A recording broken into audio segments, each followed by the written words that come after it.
Hey guys, and welcome back to Z3 Cubing. Today I'm going to be checking out this Rubiks brand Impossible 3x3 compared to these 10-year-old shade-shifting stickers from Cubesmith. A few months ago, I made a video about a set of stickers. Exciting, right? They were made by a company called Cubesmith, who unfortunately went out of business around 5 years ago. But basically, back before the era of stickerless cubes or custom shades from the cubicle, Cubesmith were the most popular company to buy Rubik's Cube stickers from. You could get custom cut stickers for almost every puzzle imaginable in all sorts of different colors. I had them on almost all of my cubes. Now, one of their more interesting varieties of sticker sets were known as shade shifting stickers. They were released and then quickly discontinued in 2009, but I managed to pick up a 2x2 set years later, and then I finally decided to put them on a cube in that recent video. The idea is that each side has two different shades, for example gold and silver, and it switches back and forth between the two shades depending on what angle you're looking at the cube. Anyway, these shade shifting stickers reminded me and many other people in the comments of a very different and much more popular shade shifting Rubik's Cube made by the Rubiks brand itself, the Rubiks Impossible. Now as you can see, just from looking at the cube in the packaging, this front side goes from scrambled to totally yellow and solved, to scrambled again, and back to solved, just from changing the angle that you're looking at it. Seems kind of familiar, right? Anyway, let's get this thing opened up, which I have no idea how to do. Hey look, on a scale of green to red, it has a challenge level of dark red, so it's gotta be pretty hard. Maybe we go in from the bottom here. Oh yeah, that's a lot easier. Oh okay, so I guess you don't even really have to open anything. So here is the cube. It looks like it is currently solved, and that's a pretty cool look. All changing colors all over the place. Let's quickly try out the turning. And yeah, that's pretty horrendous, as you'd expect from a Rubiks brand. Not quite as bad as I might have expected though. But before we compare the whole shade shifting aspect of it, and maybe even do a whole solve, which I'm actually very excited for, I actually have a very interesting development on the Cubesmith side of the equation. And that is, in my most recent video, I made an offhanded comment about wanting to get my hands on a 3x3 set of these shade shifting stickers. I figured it would never happen because, again, these are over 10 years old, and the 3x3 sets sold out years before the 2x2 ones did. But then, I got a comment on that video from a guy named Emilio, saying that he actually had an unused set of 3x3 shade-shifting stickers from Cubesmith, which he presumably would have bought around 2010. Look at this. The exact set of stickers that I've always wanted, left untouched for over a decade. I offered to pay for them, but Emilio sent them to me for free. I'll link his YouTube channel down below. So, the obvious next step is to take a modern 3x3. Here's a super cheap one I got from the cubicle. It even comes without stickers, which is super convenient. And then apply these 10-year-old stickers to this brand new cube, and that way we can have a much better comparison with the Rubiks Impossible. So let's go ahead and get started.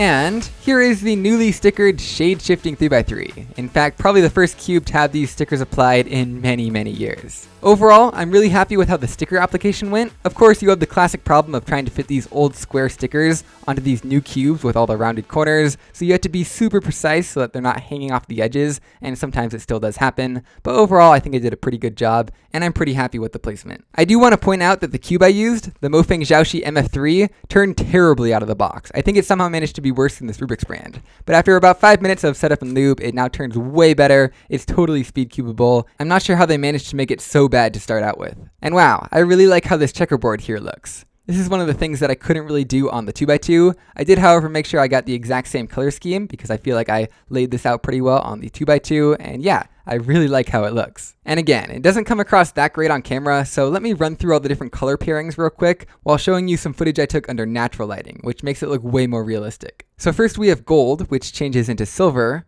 opposite silver, which changes into green. Then we have this dark blue, which changes into a purpley red, opposite of green, which changes into purple. Finally, there's this color, which they call magenta, which changes into this nice orange, opposite of cyan, which changes into, once again, purple. I hope that gave you a bit of a better idea of what this cube actually looks like in person. It definitely looks a lot nicer when I'm not looking through the viewfinder. Now, I'm not going to pretend I have any idea how these stickers actually change shades, but a technology I am a little bit more familiar with are the lenticular stickers of the Rubiks Impossible. If you've ever gotten something like a birthday card that shows two different images as you tilt the page back and forth, that's what this cube uses. You can even see the little lines if you look really closely on the cube. Now, it only works in one axis, so moving the cube back and forth like this changes between the different colors, whereas moving it this way doesn't really do anything. That's different from the Cubesmith cube, which actually always changes colors if you're looking at it off axis compared to head on like this. Now, of course, the other big difference with the Cubesmith cube is that as long as the cube is solved, it's always going to look solved,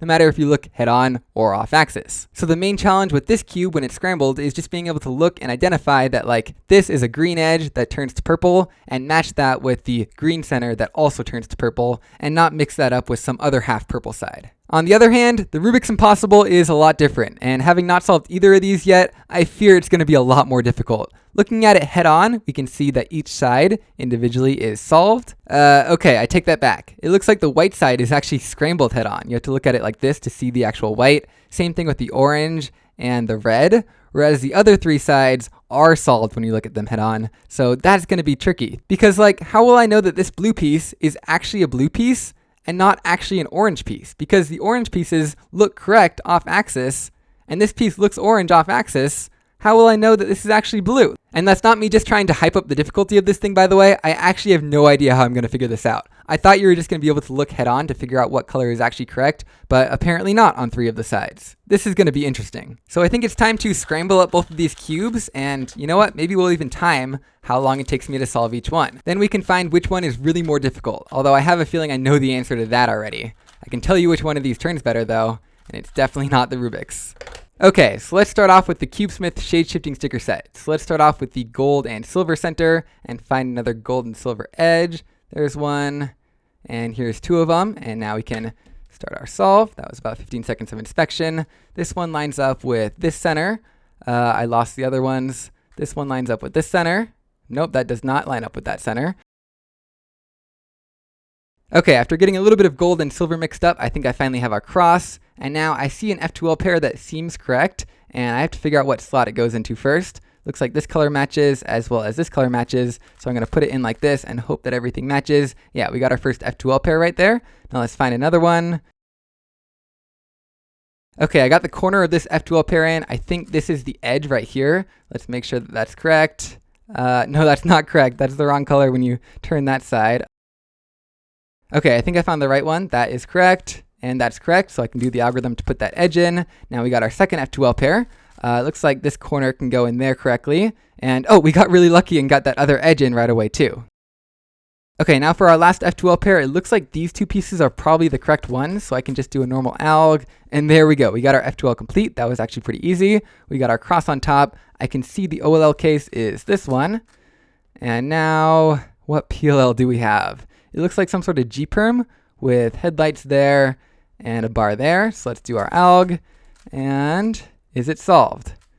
AUF 3 times. It's solved. Okay. So we got 2 minutes and 2 seconds on the Cubesmith cube. I think that's actually pretty good. I'm sure I could do a lot better, probably even sub 1 with a bit of practice, but I'm pretty happy with that for a first try. So let's reset that and move on to the Rubik's Impossible. Now I think the white center was actually one of the tricky ones that you had to look at off axis to solve. So maybe it's best if we just start with the yellow center. It looks like that edge might be correct. I'm not actually really sure, but I think we're running out of time. 3, 2, 1, go. What edge does that connect to? Let's say green. I think green was a proper one. So green and yellow, that's correct. This one looks yellow and blue. Okay, so we got 4 yellow cross pieces, which I think means they're correct. We have blue and we have green, which are correct. And then this one is orange off axis, which is correct. And this one is red off axis, which is correct. Okay, so I think I got that figured out. Okay, this one looks like it definitely fits. I think this is the correct edge to put into that slot. So let's do this, and let's see. Orange is off axis. That looks correct. And blue is on axis. Okay, that also looks correct. I think we have one F2L pair. I'm not entirely sure. Okay, I think just by chance I just got another F2L pair, so that's correct on the yellow side. It's correct on the blue side, and I think off axis is also correct on the red side, I think. Oh my gosh, this is hard. So I just replaced this corner piece, and I think this one is more correct than the one I had before. That's definitely correct, and that I think is also correct. Green, I just cannot figure out what this corner piece is. That one's obviously not correct because it's red. Actually, this one's solid red, so it has to be on the red side, which means it's definitely in the wrong spot. Okay, I'm about 50% confident in the fact that I just finished F2L.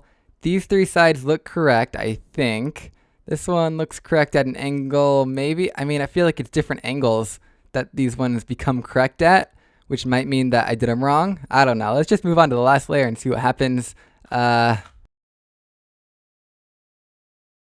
Okay, so I'm making progress on the white side, kind of, I think, but I'm pretty sure this edge doesn't even have any white in it at all, so I'm gonna have to swap that out for something down on the bottom layer.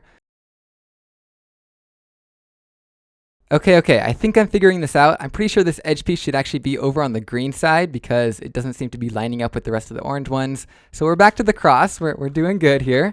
We have to figure out what other piece to put into that spot. Another one that's yellow head on and then orange at an angle. I don't know if we even have any of those. We might have put it into one of these F12 slots. Okay, so about 5 minutes after I first thought I finished F2L, I am now more confident that I actually finished F2L. This yellow side looks very much correct, so does that green side and that blue side, and these ones look correct off axis. So yeah, that's looking a lot better than it was before. Now back to the white side. I'm pretty sure all these edges have white on them at least. Okay, so I'm kind of just using beginner's method to get my way through this last layer here. I think I got all the white pieces on top. Not all of them are oriented correctly. And I'm pretty sure this piece is solidly white, green, and red. They kind of just give you this piece as one that doesn't change. So that should be helpful to get back there. Okay, now I need to move this corner piece to the back there. So let's do another A-perm. And then there's about a 20% chance this will actually solve the cube. So there we go. We got all white. We got all red.